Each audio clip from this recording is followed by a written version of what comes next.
Hello everyone and welcome to another video about time periods. In the first video we looked at time periods in general. Why are they made by historians? What is actually a time period? What are the 5 main periods? And today we're going to look at the first main period, which is prehistory.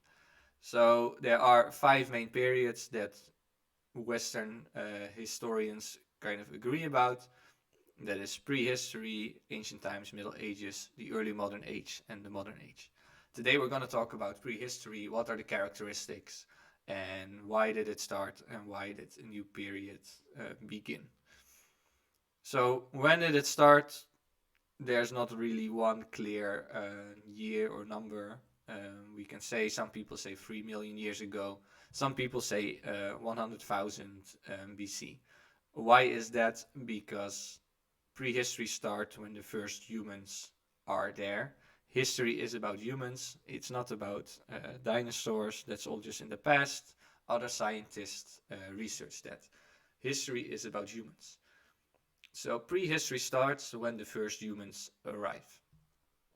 And that's when the process of evolution is finished. So from monkeys, primates, humans evolve. They start using stone tools. They show signs of intelligence that make them really distinct from other species and other primates.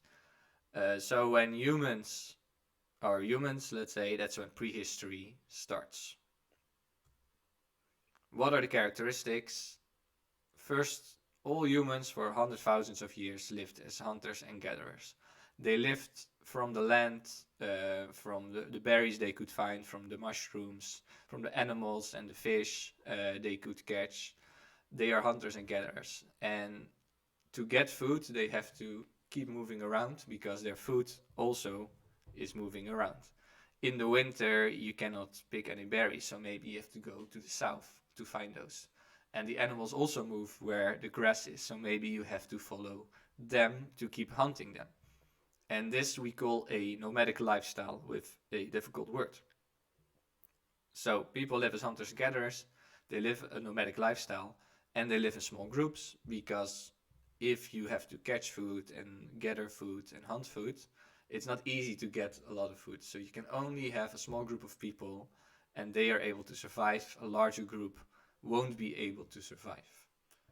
Now, what is changing? What's a major change? That's the invention of farming. People start to farm.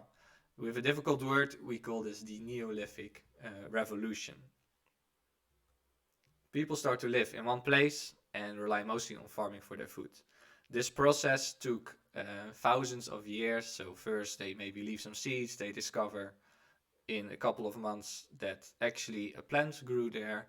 They get better at this, and at one point they decide we're gonna live in one place now and rely mostly on farming for food. Of course, they still hunt, they still fish, they still gather, but farming is becomes their main staple. Let's say staple, their way of getting food, um, and they live in small farming communities around these fields where they grow their food. This is one major change. The second major change is that after a certain amount of time in certain places that are suitable for this, they start to use other methods to get way more food. So there's some new inventions, new farming inventions that result in way more food. For example, irrigation on the picture here on the right, when they use canals, they dig canals in more dry land from a big river, which means you can have way more fertile land and grow way more food. And if you have so much food, which you have, let's say, more than you need and more than you can eat, we call that a food surplus. And this food surplus is very important from going from prehistory to history. I'll explain that right now. So from hunters and gatherers, how do we get to the first civilizations? I just told you, from hunters and gatherers, people became farmers, and some farmers in some places get so good at farming that they have way more food than they can eat, and this is the food surplus. And when you have a food surplus, there's actually 3 things that are very important that totally change human civilization. The first one, which is not an arrow here, but you can have way bigger communities, because you have so much food, you can feed more people and you can grow as a community. The second thing is that some people can do other jobs now. They don't have to farm anymore. So some people can become craftsmen, like a blacksmith, maybe the guy who tells beautiful stories about the gods, he becomes a priest, the most rich guy becomes the king, etc. Not everyone has to farm anymore because there's so much food. Another thing is that you can trade all that extra food and all the extra products. So you also learn more, you become richer by trading, you can get into contact with other communities, so human civilization expands in that way.